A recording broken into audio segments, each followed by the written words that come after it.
All right, welcome back to the Fight Mind series, episode 6, with Ghost and I, and this time we'll be discussing style, which is, again, another pretty nebulous term, but as always, the point of what we're doing here is trying to take these sort of the conceptual ideas and break them down into ways that are, generally more easily understood. So, without further ado, Ghost, you want to dive in? Yeah, sure. So let's start with a really simple question. Like to you, how do you define a fighter style? So that's a pretty interesting question, and it's actually something I haven't really put all that much time or thought into because, style is such kind of a broad stroke. But to me, someone's style is more or less just, you know, it's the terms you would use to describe, the items, the weapons that they like to use, the approach that they generally take, as well as, sort of some of the ideas that they like to bring with them, if that makes sense. So it's, like we'll describe somebody who's a pressure fighter and somebody who's, a swarmer, so to speak. And those are going to be guys who, generally might have similar tools, but might take very differing approaches, if that makes sense. Yeah, I'm pretty much on the same boat with you, but I have a really simple definition for it, which can branch out into like many things. But it's essentially it's what a fighter likes to do, right? It's just what they like to do. Like if we take out fundamentals, we take out like their mechanics. It's just like you said, how they like to approach fights. Yeah, and so not to be confused with initiative, style is kind of a more encompassing term, I guess. Initiative is like the direct approach of, how am I going to make these tools work in this scenario? What the idea is behind the process, whereas style is more, the description of the tools themselves, I guess. And because you can't have a lead hook, right straight, yada yada, without it kind of existing within a framework, and that is, more or less your style, right? Because you can use a million different things in a million different ways. So what kind of makes it specific to the athlete, to the approach that they take, is, the definition of style to me. Right. And yeah, I think that's an important point that you mentioned, that the difference between style and initiative, because styles can be shut down with other styles, whereas initiative is just like how a fight can be controlled, right? Exactly. One of the common misconceptions in style is that it's actually not dependent on physical build. Because so like I'll give you two examples. Like Volkanovski, perfect example of this. He's a short, stocky guy that prefers to use long boy weapons like the jab and the step up inside low kick. And then contrast that with somebody like Alex Pereira, who's really tall for their weight class, but his best hurting weapon is the left hook, which is a short weapon that's used in pocket exchanges. Now, is that something you'd agree with? Like, it's not something that's dependent on your physical build, but most of the time, fighters gear their weapons to their physical build at some points. Yeah, exactly. I think that's a kind of a common branching off point where guys, in the course of developing their skill set, developing their style, will kind of oftentimes naturally gravitate to things that fit their build, their physicality, stuff like that. But it's not to say that, you know, your size, weight, whatever is going to be generally prescriptive of your style. So I agree wholeheartedly. Yeah, and then I was going to mention that fundamentals, mechanics, and position, those are things that I think transcend style. Because, like, whatever style you do have, if you have good fundamentals, good mechanics, and good position, it's going to take you further than people who just focus on what they like to do, right? Yeah, exactly. And those things kind of exist independently of a style. So, I can be, again, a pressure fighter. I can be, like a back foot counterpuncher, whatever. I can have good or bad fundamentals and mechanics in basically either of those. It's not, it doesn't make one style better than the other. It doesn't, describe one style one way or the other, if that makes any sense. Right. And to build off of like what Muay Thai Jab said in like your podcast, in the Locker Room Bonus podcast, you guys mentioned fundamentals and position, right? And you said like the problem in MMA is like the training, the epistemology, essentially, like the teaching style. Do you think that's the biggest problem in MMA is most people try to teach their style instead of fundamentals? Yeah, I mean, that's definitely one of the many problems in MMA, but I think, and it's a pretty naturally occurring thing. You're a coach, you maybe were a fighter, you fought in one particular way, and that's kind of the only way that you know how to teach. It's, it's your understanding of the sport itself. So, how often do we, like, the one example I like to use is there was a period there where every single guy from Killcliff looked exactly the same. Same with every fighter that was coming out of James Krause's gym. They all, had the same exact tools, even if they didn't necessarily benefit that individual athlete quite as well, right? Right. And I think that's where a lot of people go wrong, right? It's because like we mentioned this earlier, but the focus really should be fundamentals, mechanics, and position, not like what your individual style is. Because like we all we all do different things, and we all like are geared towards different stuff. So essentially, that leads into my next question, which is like, how do you think a fighter style develops? I mean, there's a lot of different ways that someone's skill set can develop. So, like, some of it's going to be environmental, like I think we just touched upon. Like, should your training environment really be geared towards one specific style? The odds are, you're going to kind of have to adopt that, right? Whereas, to the earlier point, some of it is going to be just your physicality, your build, things that you find work for you because of kind of sort of God given attributes, whatever. But another is just going to be, what you find kind of works for you, or to a larger point, like what the direction that you see the sport is. So that might sound a little nonsensical, but like, you know, for myself, when I first started training, I was thinking like, okay, this is what is, in my opinion, the best route to victory, the path of least resistance to win fights. These are the tools that I think I should prioritize and really work on and get good at. And as a result, as you're working on, individual kind of technical mechanical things, you're going to find that there's going to be some kind of interplay with the way that you're approaching the fight, with the way that you're approaching your training, the style that you kind of naturally develop. Should you be like, looking to counter, or looking, for openings for takedowns, stuff like that, or, forcing those openings? There's a lot of different things that I think influence style rather than like any one specific thing that kind of determines it, if that makes sense. Right. And I think another important point to add is that styles often develop because of what your results are in training and competition.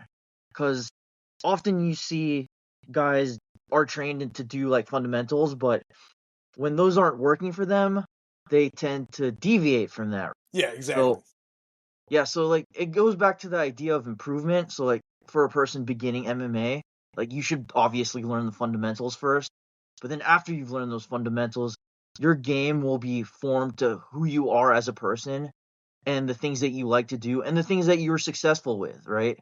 And that's how style eventually gets formed, like from an individual basis. I don't know if you agree with me there. Yeah, I agree wholeheartedly. Because again, as you're going to the gym day in, day out, because, to kind of rewind a bit, everyone starts as pretty much a blank slate, right? You might come in with a certain athletic background. So you might have some skills that already exist that you can then apply to MMA. But generally, everyone's coming in as pretty much a blank slate. And then from there, the way that you kind of learn and grow is training, getting out there and doing it, going, sparring.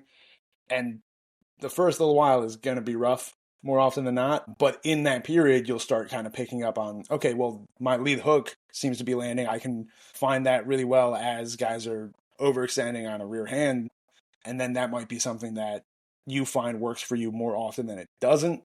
And then over time, that kind of just becomes like one of the cornerstones of your style, right? Right. And I think it also depends on like the success that you're having like in live training. And when I say live training, it's like against a resisting opponent. So like we mentioned Sean Strickland the other week. Like his style was developed by doing hundreds and hundreds of rounds of sparring, and a style that he's had success with. And it's a style that in sparring and most Apex fights, it gives him an advantage. But his fundamentals and mechanics are horrible.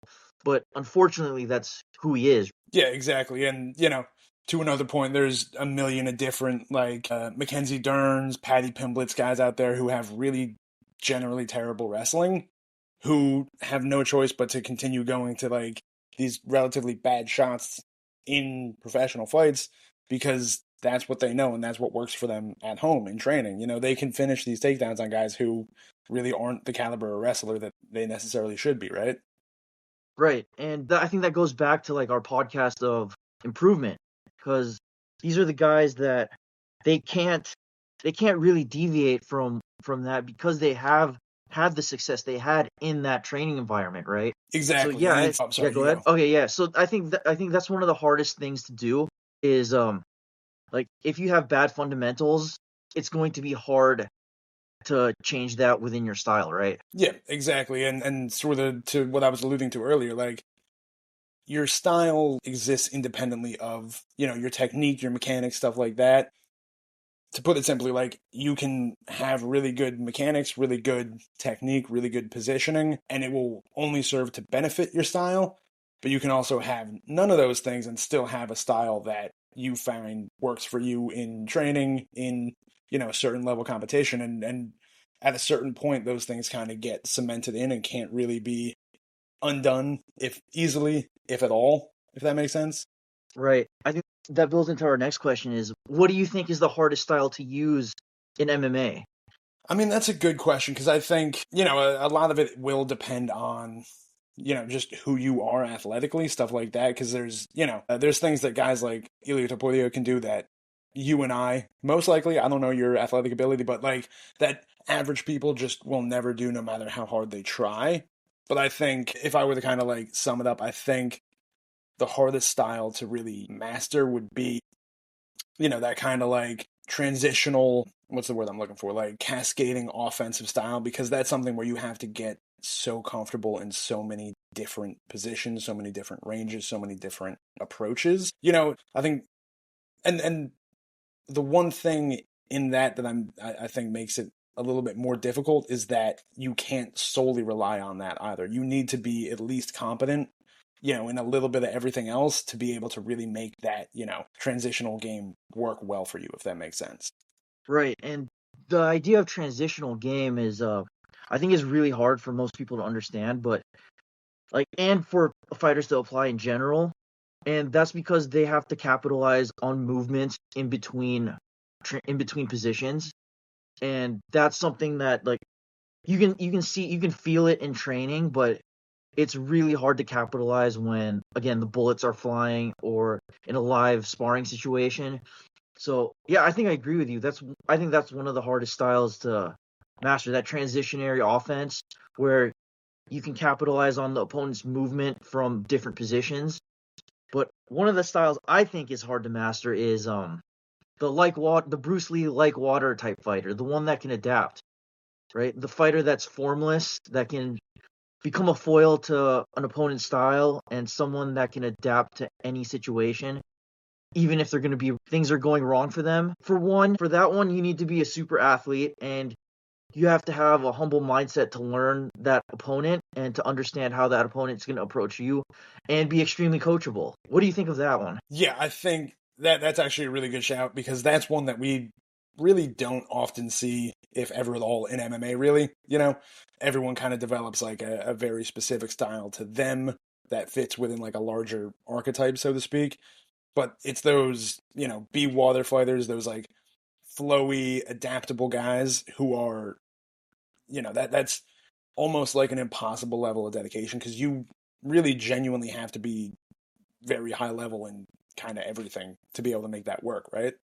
Right. Do you think the be water type fighter can also be a good transitionary fighter because they can essentially like quote unquote flow with each position and attack within each transition between each position? Yeah, exactly. I think those are kind of two sides of the same coin, so to speak, you know, where if you have that sort of specific skill set where again you can be good from just about everywhere, if not, you know, competent and serviceable, you can then kind of push that in the offensive direction and really, you know, force the other fighter into positions where they necessarily can't keep up, you know, because that's really what the transitional offense that I always like to speak about is really all about. It's, you know, going from phase to phase the way that fights will naturally tend to, and then kind of capitalizing on those moments, on those, you know, liminal spaces in between each individual phase. Because, not everything in MMA is really congruent. Like, a lot of these pieces aren't super cohesive. Like,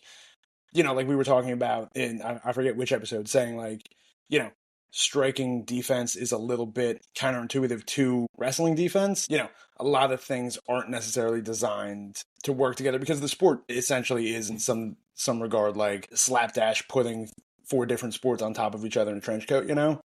So not everything always perfectly lines up, and I think that's, what, in my opinion, like the exemplary transitional fighters do is they find those tiny little gaps in the armor, those tiny little moments, of transition from one phase to the next, from one, we'll just say like sport to the next, and capitalizes. Does that make Right. sense? Yeah, that makes sense. Yeah, and I was gonna say like being able to approach those different positions and different movements, like different like from going from wrestling to striking back to wrestling, finding your openings when like you're in deep half guard trying to get back into guard, like trying to find those like openings to strike. Being able to approach those different like transitions with the appropriate strategies and tactics, that's also like another that's also another hard style to use, right? Yeah, exactly. And that, I mean, I don't want to sound too reductive or anything, but like to really master any style in MMA, it's going to be an incredibly difficult task. Like, it's not an easy thing to, be that kind of Charles Oliveira, like constant forward moving, or not pressured necessarily, but like, swarming kind of guy like you'll see with all the shoot to box guys. Like, even if it might be a little bit more simplistic of a style, of an approach, it's still going to be something that's like really, really difficult for guys to get good at, right? Right. Do you think that comes down to coachability? Because Jack Slack mentioned this like on one of his Patreon boycasts where he says being coachable is a superpower. Because at the end of the day, it's really hard to be a great athlete, but also being a great student. Yeah, I think that's sort of like maybe the singular intangible that can really determine, you know, just how high someone's ceiling might be. Because not to go off on too much of a tangent, but how often in MMA do we see guys who really aren't, these super athletes or like, super gifted guys make it to a really high level just on, technique, ability, tactics, strategy, you know, all of these kinds of things. And I think if you look at the commonality across those handful of examples that we have, coachability is going to be kind of the singular factor that really determines that. Like, you can have a built-in style as like, I'm trying to think of an example, but like you can come to a gym with a certain style that you've developed over years of just sparring and training, and if you're someone who's really malleable, moldable, and like has the right kind of approach as well as just that attitude and all of those kinds of things, like, and that sort of willingness to learn and adapt, you can rework a lot of these things and become essentially like a whole new fighter while maintaining the same basic skill sets, and see a tremendous amount of growth just through that willingness to learn, right? Right. You think that willingness to learn does that fit into somebody's like because like some styles are harder to work with than others, right? But do you think somebody with a willingness to learn, do you think that's specific to a fighter, or is that specific to somebody's like coaching environment instead of the fighter itself, right? I mean, I think it can go both ways, but I think more often than not, it's going to be down to the fighter's personality, to their approach. And that's not to say that there's like one specific personality type, if you even believe in personality types, that's like, gonna have a naturally higher ceiling because of their willingness to learn, or because of like elements of ego or whatever like that. I think it really just depends on the specific athlete because, one example that I can immediately pull of someone who is genuinely like really humble, actually trying to learn and incorporate new tricks, new tools from every available avenue is Zhang Wei Li. And that's, in my opinion, more from like an altruistic place of like wanting to actually be the best martial artist possible, try to be the best fighter that she can be, all of that stuff. But then similarly, I would point out a guy like TJ Dillashaw, who is not humble at all, almost like complete opposite in terms of like attitude, approach, and all that. but it's still that extreme competitive nature that inspired this tremendous amount of growth and adaptability throughout a career. Does that make sense? Yeah, that makes sense. And I think that fits in perfectly to what like my next question was, which is, do you think a fighter's style can be dependent on their personality? I mean, honestly, that's a really good question. I think there are certain elements of personality and style that are kind of like inextricable things that are going to just be linked to a certain degree, and that, if I'm this super confident, like ball rolling downhill kind of athlete, like I need to be a front runner, that's probably going to determine my style a lot. I might just be the guy that's like, running at you, throwing big overhands, doing all that team alpha male stuff, right? Whereas, with people who kind of take that approach, have that sort of personality, you can see, you can't really see those guys as being, the back foot, like patient kind of counter striker necessarily. But I think at the same time, there are guys that can sort of break that mold of like what their personal value system, personal beliefs are, the way that they view themselves and others, and kind of take things from a bit of an analytical standpoint and determine like, okay, what are the things that I'm good at? How can I leverage them into a cohesive game plan or a cohesive style that, will win more fights than it loses, right? Right. And so this question actually stems from Protect Your Neck podcast, and Dan Tom specifically mentioned this was like the example he gave was Yair Rodriguez. Like a lot of his like get up game or lack of get up game is based on his personality, right? Because he's so stubborn in that he wants to attack off of his back that he like even when he's close to the fence, like that's wall walking mode, right? Like that's what Dan Tom said. Like when you get close to the fence, you should be on wall walking mode. You shouldn't be attacking subs from the bottom of close guard, right? Yeah. Yeah. Oh Yeah, God, yeah, you're yeah. Now let's compare that with like somebody like Charles Oliveira. So like Charles Oliveira, he doesn't use the wall walk, but they both attack off their back. But the difference between Yair and Charles is that Charles will try to get back up, and I think that's also something that stems from his personality in that he wants to attack positions like as he's getting up, right?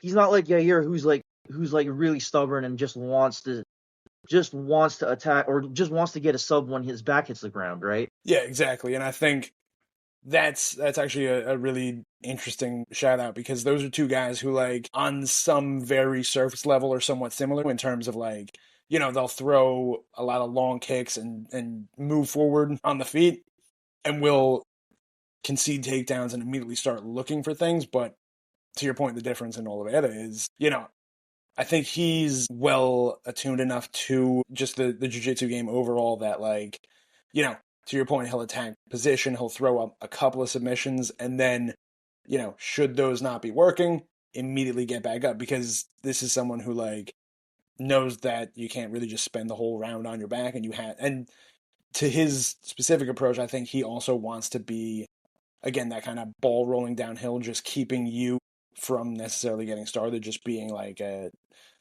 real pain in the ass, for lack of a better term. Whereas Yair is a guy who really seems to only want to do things on his terms, if that makes sense.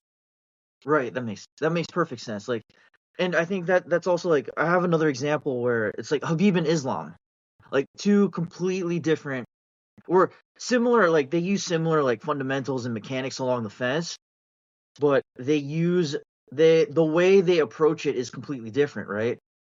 Like I saw Yeah, this so in one of yeah. Go ahead. I was gonna say it's two guys with, generally similar skill sets who might have the same kind of like base style, if you will, who take completely different approaches. And, is that personality? Is that, just kind of one learning from the other, bouncing things off of, common experiences, or, observed experiences? But I apologize for interrupting. Get back to what you were saying. My bad. Yeah, so like Habib and Islam, they both use the same wizard throw. If you look at it, Habib was actually teaching this type of wizard throw in his instructional, the his blueprint instructional on BJJ Fanatics, where he says he likes to throw the knee and he likes to time that like when he throws that knee, he likes to like when the opponent even like even remotely like moves his hip towards him, that's when he likes to use that wizard throw, like as soon as they posture up and step forward. Whereas you compare that with Islam, where Islam likes to use this when he's pressed along the fence, and then he'll throw those like little annoying knees along the fence. But unlike Habib, he wants to time the opponent's knee as it hits him to execute the wizard throw. And you can see, like, I think with those two have two different personalities. Like Habib's more of the aggressor, whereas Islam's more of the sit back and watch guy, right?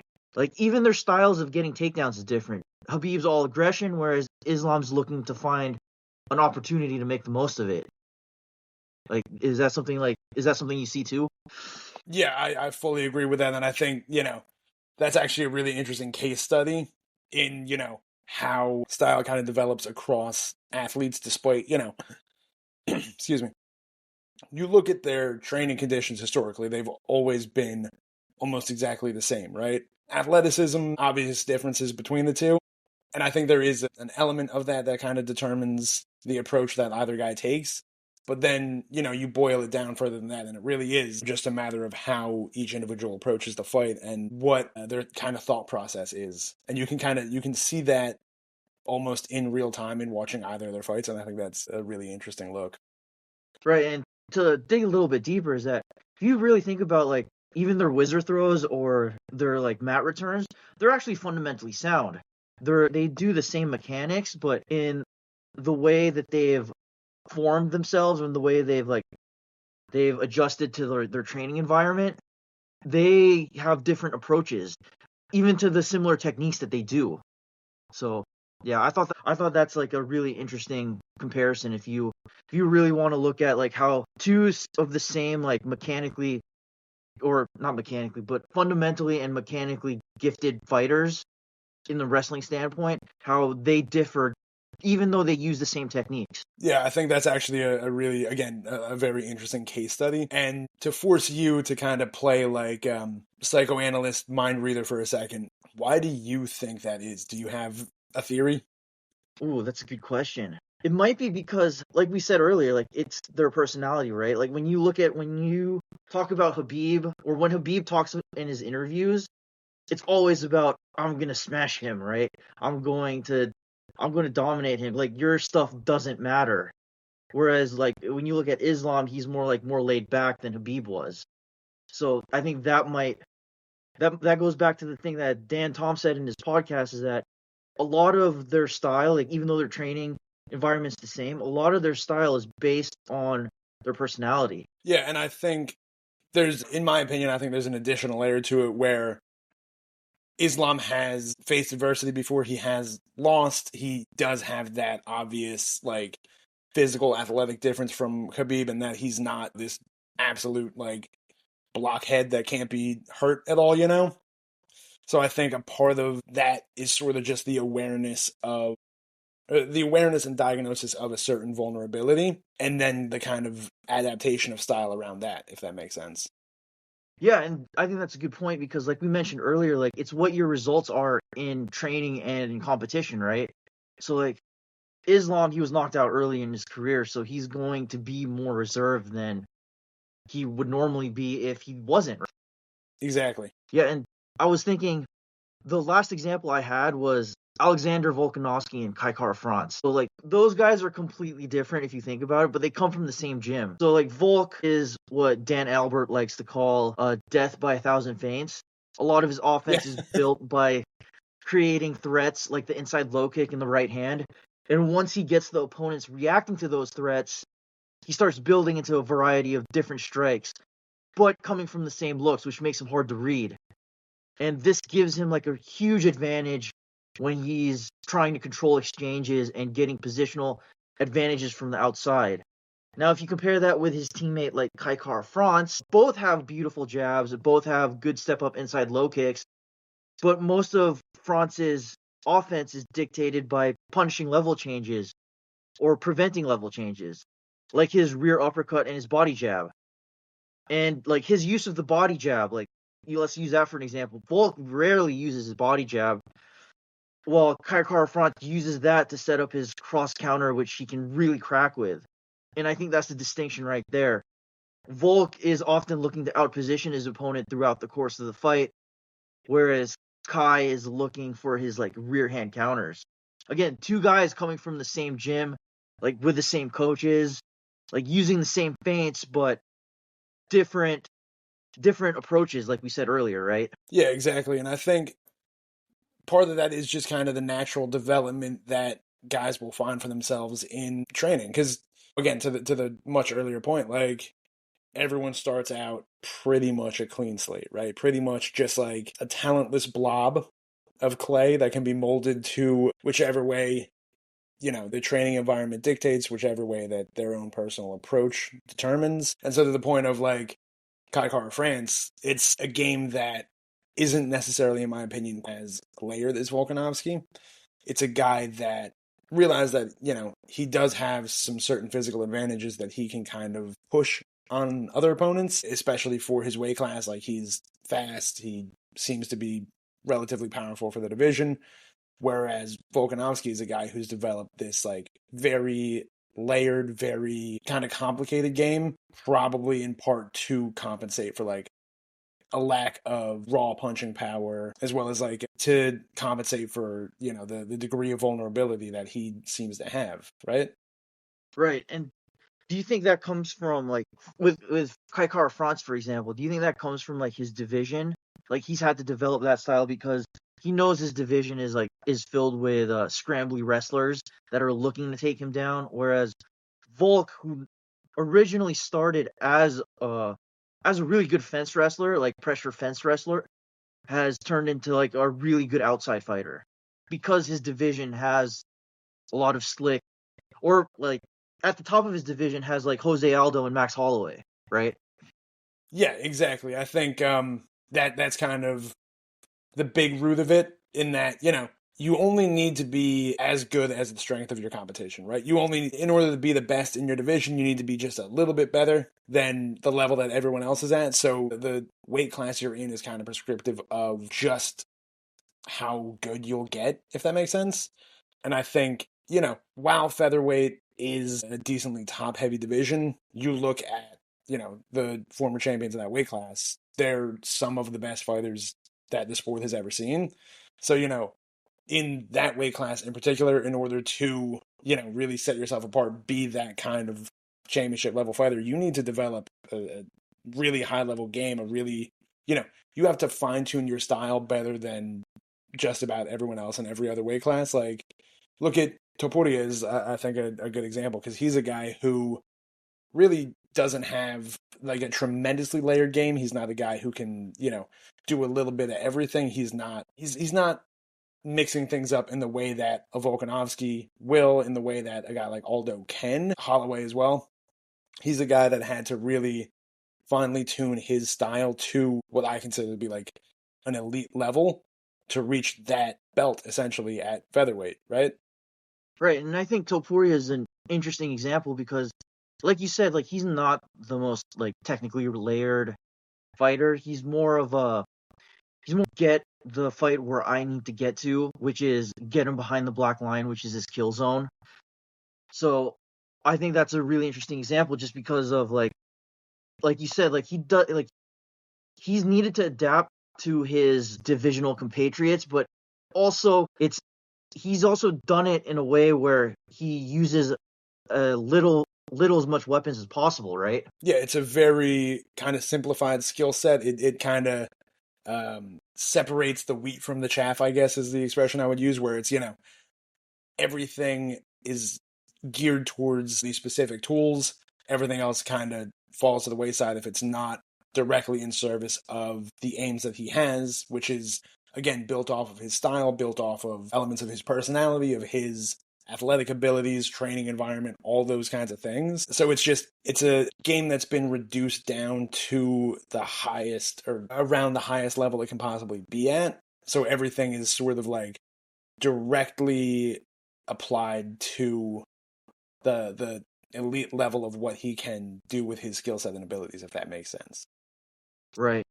And like I think that do you think that's one of those styles that's like hard to change with different opponents? I think so. I mean, obviously, we'll have to reanalyze that once his career is over, but I think, you look at the skill set, the abilities that he brings, it's the kind of thing that he can really only do that thing, if that makes sense. Like, he has to essentially work his pressure. He has to be able to reliably get guys behind the black, get guys cornered for him to really be able to take advantage of, his skill set, his physical attributes, as well as like just the existing tools that he has. And there isn't really all that much room for deviation. He can't be, there's a certain degree where he has that like second layer 2-3-2 combination on the counter.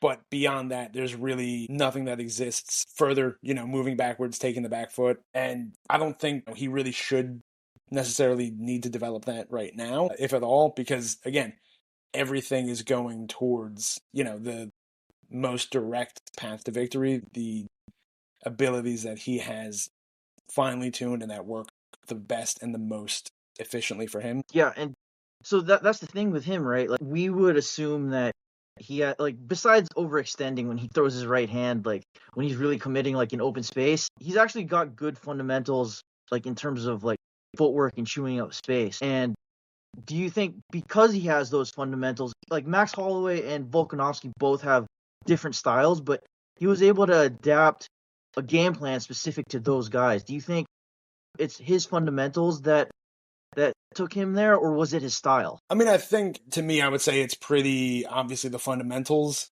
that made that possible. His style brings him there, but it's really something that can only shine with a really high level application of fundamentals, because otherwise Volkanovski and Holloway could have both realistically run circles around him if he wasn't as good with the half steps, the feints, the angles, especially all of the tools he uses to really force guys back and force them into, again, that kind of kill range that he has.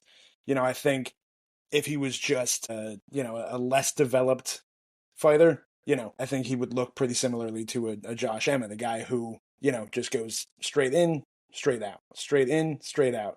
I think his style is analogous to a lot of guys that we've seen before that haven't necessarily reached that high a level. It's the technical basis and, just the general approach that he takes that makes it so elite for him, if that makes sense. Yeah, that makes perfect sense. And it's like it's the way he creates the threats, like when he's faking his right hand or when he's getting his weight to the front foot like against Volkanovski, right? Whereas like when you compare that to the Max Holloway fight, he's more playing on the back foot, taking away Max Holloway's jab. But those are like you said, like it's still within that pressure style framework, but it's his fundamentals that allow him to adapt to those fighters, right? Exactly, because again, I think without that sort of fundamental basis, those foundations, I don't think he would necessarily have gotten to the level that he's at. Like if you even look at some of his earlier fights in the UFC at lightweight, at featherweight even, it's like, okay, there's still a lot of room here to grow. There's like guys that are giving him trouble that you wouldn't necessarily consider an elite guy to have trouble with. And I think all of the credit goes to him for actually like making those adjustments, improving, and really, again, finely tuning all of those tools to what I consider to be like a very elite level, right? Right. And like we said, being able to like find those tools to get to an elite level, what do you think are problems with changing a fighter's style? Someone like Alexandre Pantoja, because he has like a specific skill set, but like the stuff that he does on the feet doesn't match what his stuff is on the ground. Like Jack Slack calls him Mozart on the ground and four chord garage band on the feet. Yeah, So that is my let's talk about favorite that. quote in Yeah. MMA, just for the record. Yeah, so let's talk about that, like to like wrap all this up. Let's talk about that for a second, because like we said with Topuria, he's a guy that can change like certain elements of his style because of his fundamentals, whereas Alexandre Pantoja has like a really dangerous style on the ground, but his style on the feet isn't necessarily cohesive of what he does, right? Yeah, you look at him and it's a very kind of segmented, disjointed fighter, but I would argue that it all somehow counterintuitively works cohesively with who he is. Like that kind of reckless almost running forward type pressure of his works to his aims. He doesn't necessarily have that good of wrestling. Like, his shots aren't anything special, nor are they really very good in my opinion. But because he's just this kind of relentless forward moving force, you know, you'll inevitably get guys whose their shoulders are coming back behind their hips, and then all he really has to do is just kind of drive forward a little bit, and he's got them down where he can truly shine with that elite level grappling of his.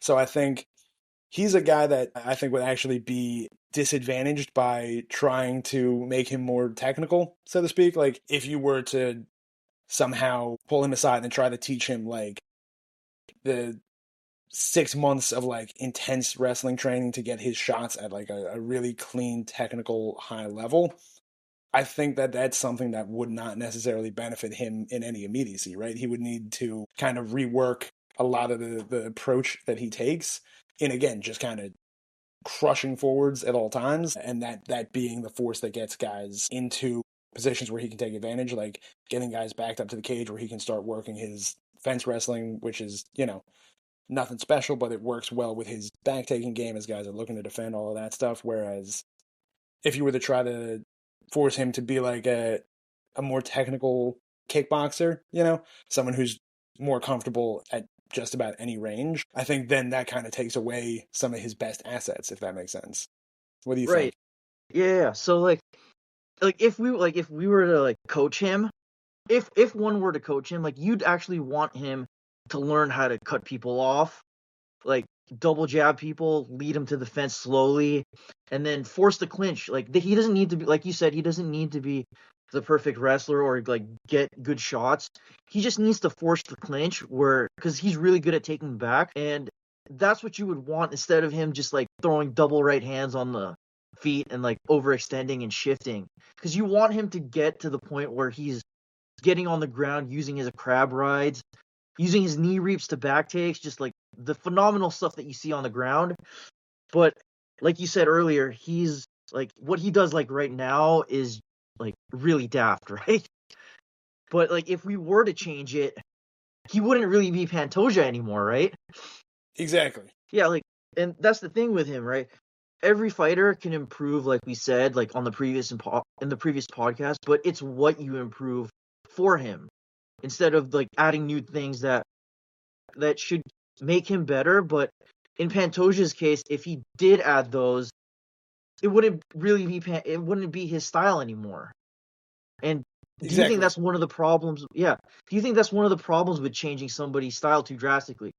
They would lose the stuff that actually made them successful. Yeah, I think I may not word this the best way, but I think in doing stuff like that, you would make someone, a better technician, but not necessarily a better fighter, if that makes sense. Like, if you were to somehow give Pantoja like a really nice jab, like if you were to try to kind of make him in the mold of Volkanovski, I don't think that's something that benefits him at all. It would make him a much better technician, assuming you could actually do that.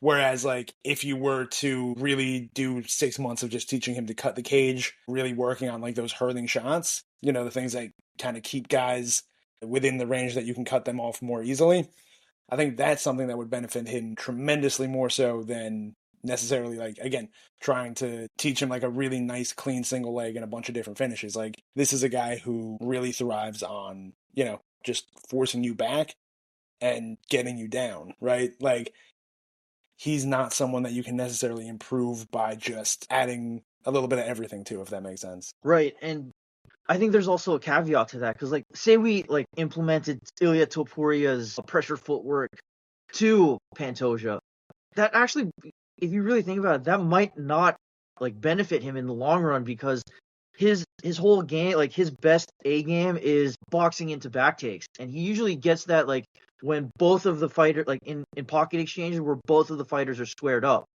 and then he suddenly like takes the back. That's not something that like works well with Topuria's game, which is more like you slowly get the guy towards the fence where both Pantoja and Topuria want it to be, but with Topuria he's looking more to like hit the body and then like go over the top when the opponent like jabs. Whereas Pantoja's more get the back within the chaos, and I think that's where I think that's another problem with like changing or even like adding like good fundamentals to like what Pantoja does. His double right hands cause exchanges to happen, and that's where he gets his like phenomenal. That's where he can get off his phenomenal grappling, like the crab rides and the knee reaps.